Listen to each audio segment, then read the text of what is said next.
سورۃ الطلاق کی آیت نمبر 8۔ الحمدللہ وکفی وسلام علی عبادہ الذین اصطفی، خصوصا علی سید الرسل وخاتم الانبیاء وعلی آلہ واصحابہ الاتقیاء۔ اما بعد فاعوذ باللہ من الشیطان الرجیم، بسم اللہ الرحمن الرحیم۔ وَكَأَيٍّ مِّن قَرْيَةٍ عَتَتْ عَنْ أَمْرِ رَبِّهَا وَرُسُلِهِ فَحَاسَبْنَاهَا حِسَابًا شَدِيدًا وَعَذَّبْنَاهَا عَذَابًا نُكْرًا فذاقت وبال أمرها وكان عاقبة أمرها خسرا۔ أعد الله لهم عذابا شديدا فاتقوا الله يا أولي الألباب الذين آمنوا قد أنزل الله إليكم ذكرا، رسولا يتلو عليكم آيات الله مبينات ليخرج الذين آمنوا وعملوا الصالحات من الظلمات إلى النور، ومن يؤمن بالله ويعمل صالحا يدخله جنات تجري من تحتها الأنهار خالدين فيها أبدا، قد أحسن الله له رزقا۔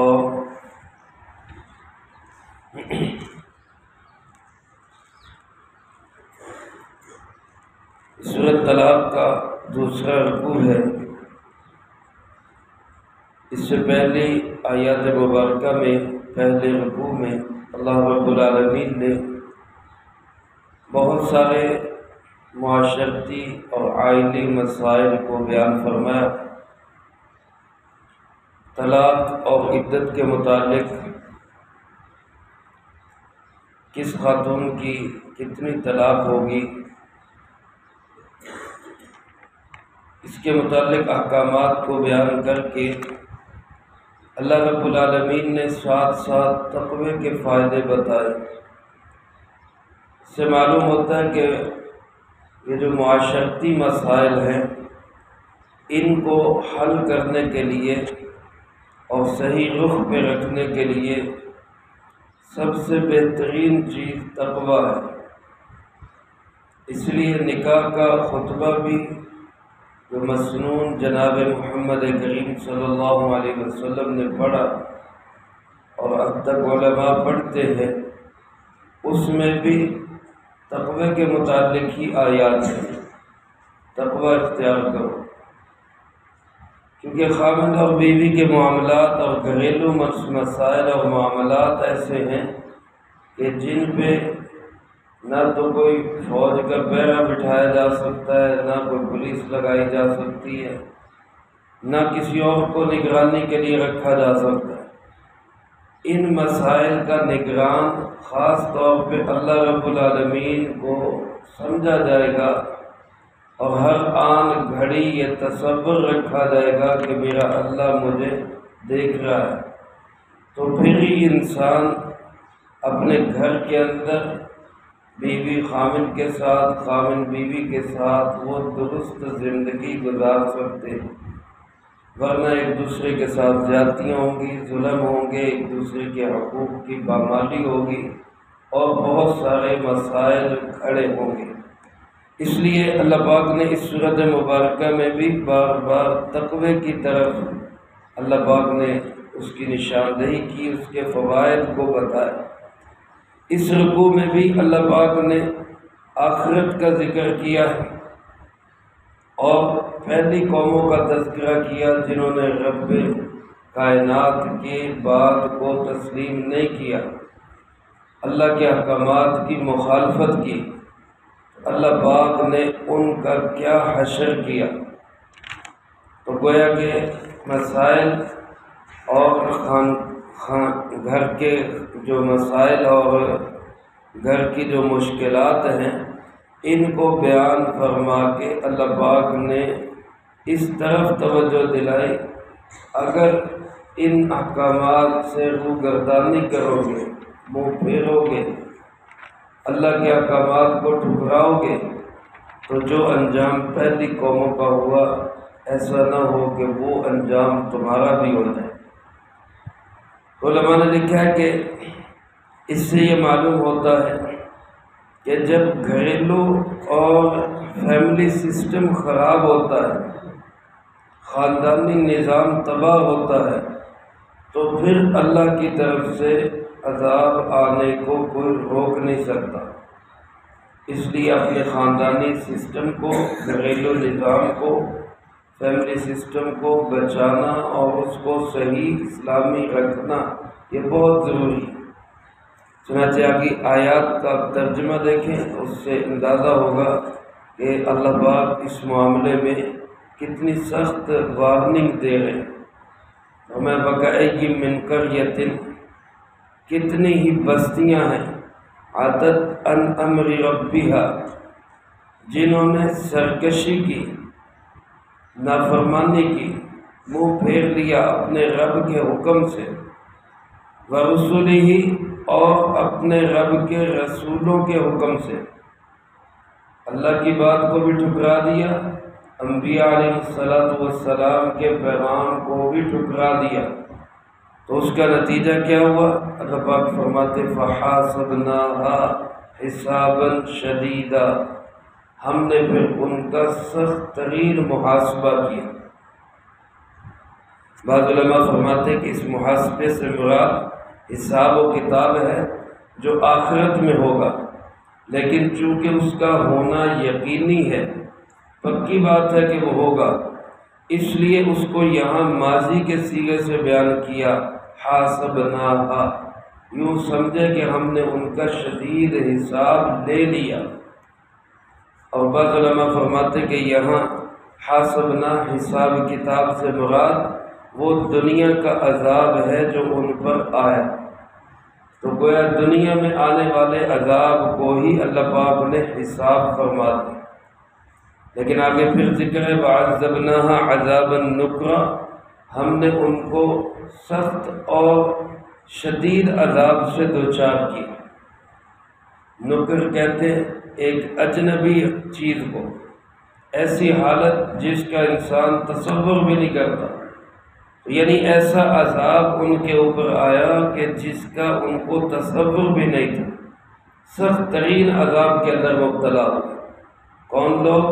جنہوں نے اللہ اور اس کے رسول کے حکموں کو ٹھکرایا۔ میرے عزیز دوستو، خاندانی معاملات میں اور فیملی سسٹم میں اگر ہم رب کے احکامات کو اہمیت نہیں دیں گے تو وہ سخت ترین عذاب کا سبب بنے۔ آج کتنے گھروں کے اندر طلاقیں ہو جاتی ہیں، مسائل پیدا ہو جاتے ہیں، پھر بعد میں وہ اللہ کے احکامات کی پرواہ کیے بغیر اپنی جو ہے وہ زندگی سیدھی کرنا چاہتے ہیں۔ بلکہ گھروں کے معاملات تو الگ رکھیں، ہمارے پاکستان میں آئلی قوانین بہت سارے ایسے ہیں کہ جن میں اللہ کے احکامات کی دھجیاں اڑا دی گئی۔ مثلا قرآن و سنت یہ بتاتا ہے کہ جب کوئی شخص خدا نخواستہ اپنی بیوی کو 3 طلاق دے دے، اس کے بعد صلح کی کوئی گنجائش نہیں۔ قرآن پاک میں سورۃ بقرہ میں اللہ پاک نے اس مسئلے کو واضح فرمایا، لیکن ہمارا آئلی قانون اب بھی پاکستان کا یہ ہے کہ 3 طلاق کے بعد بھی 90 دن صلح ہو سکتی ہے۔ یہ بالکل قرآن و سنت کے متصادم، بالکل قرآن کے خلاف ہے، اللہ کے احکامات کی روگردانی۔ ایسے جب اجتماعی طور پہ ہوتا ہے تو پھر رب کی طرف سے عذاب آنے سے کوئی روک نہیں سکتا۔ اللہ ہم سب کی حفاظت فرمائے۔ تو میرے عزیز دوستو، یہ ایک مثال میں نے عرض کی، ورنہ اس کے علاوہ 20 نہیں سینکڑوں مثالیں۔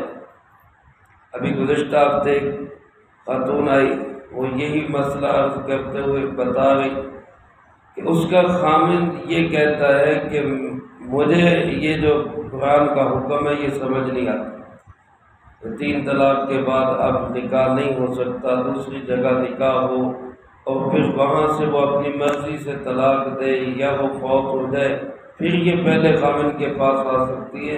اب وہ کہتے ہیں مجھے اللہ کا حکم یہ سمجھ نہیں آتا۔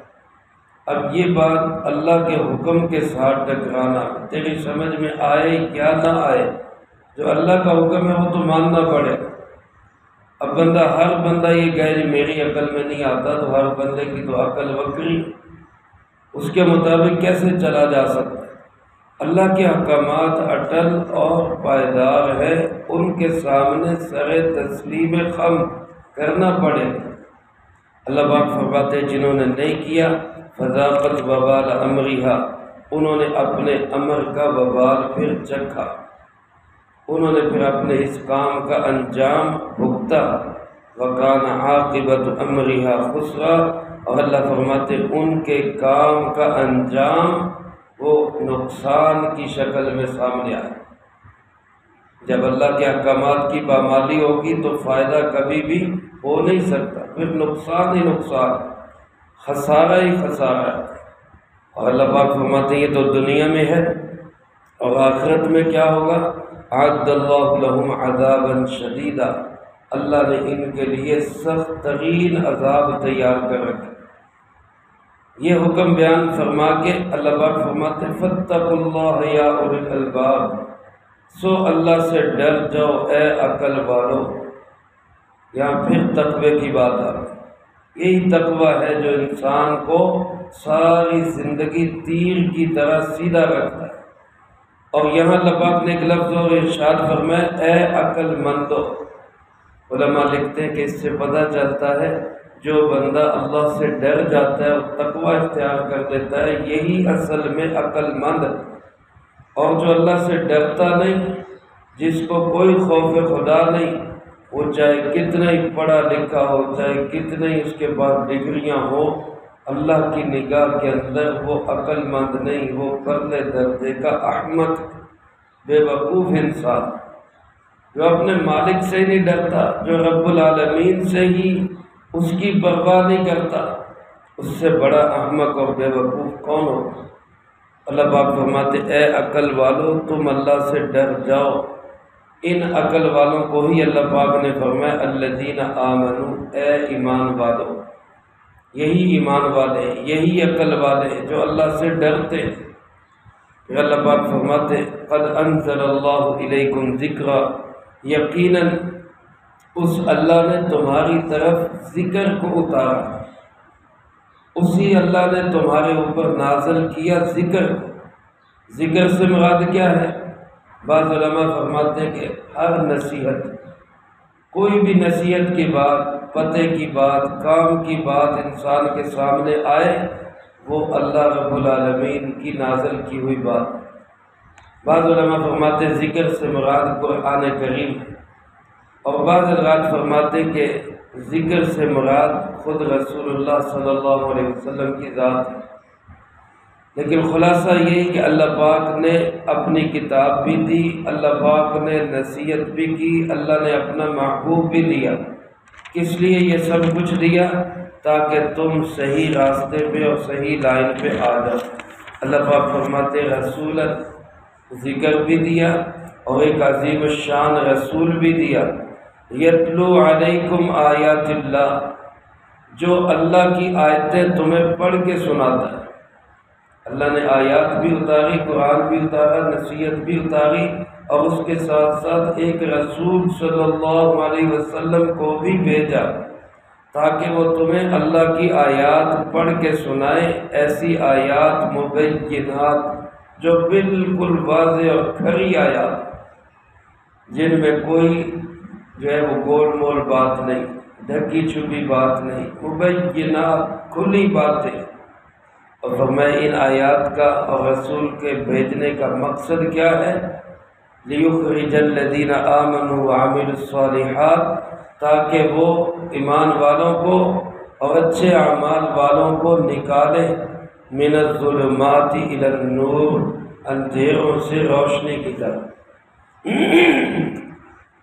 میرے عزیز دوستو، جب انسان اللہ کے احکامات پہ عمل پیرا ہوگا تو پھر گویا اس شخص کی زندگی سے اندھیرے نکلیں گے اور روشنی میں ہی آئے گا۔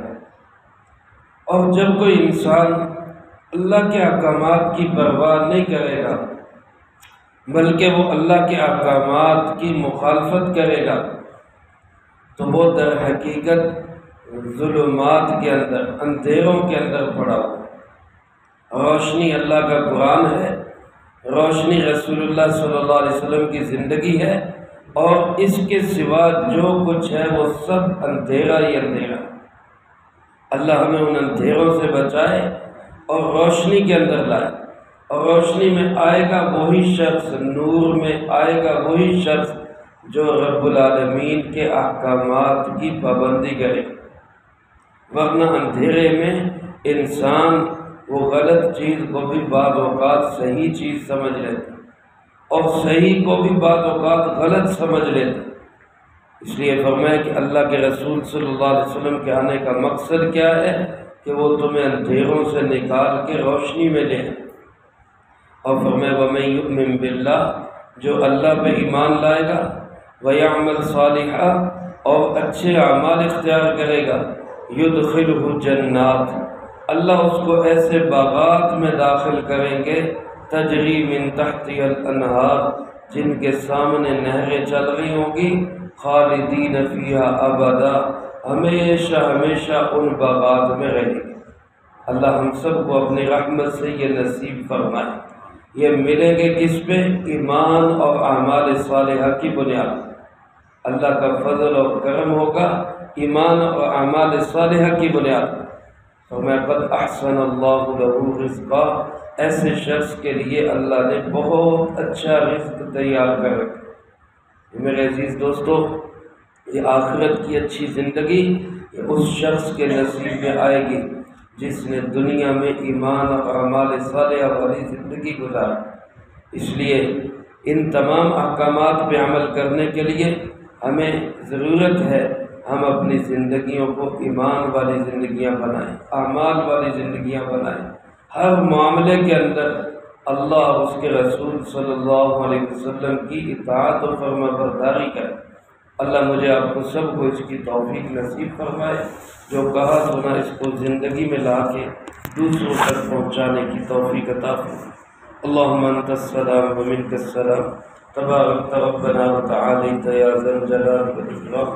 اللہم اعنا علی ذکرک وشکرک وحسن عبادتک، اللہم احسن عاقبتنا فی الامور کلہا واجرنا من خزی الدنیا وعذاب الآخرہ۔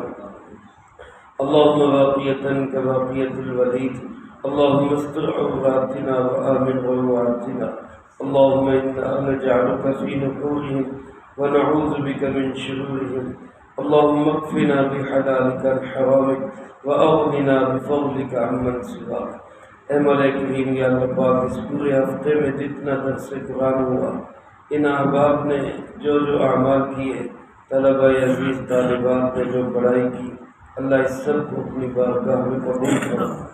اے اللہ پاک، تمام مقبول اعمال کا جو ثواب ہمارے پیارے آقا جناب محمد کریم خاتم النبیین صلی اللہ علیہ وسلم کو پہنچا۔ آپ علیہ الصلوۃ والسلام کو ہم سب کی طرف سے بہترین جزائے خیر نصیب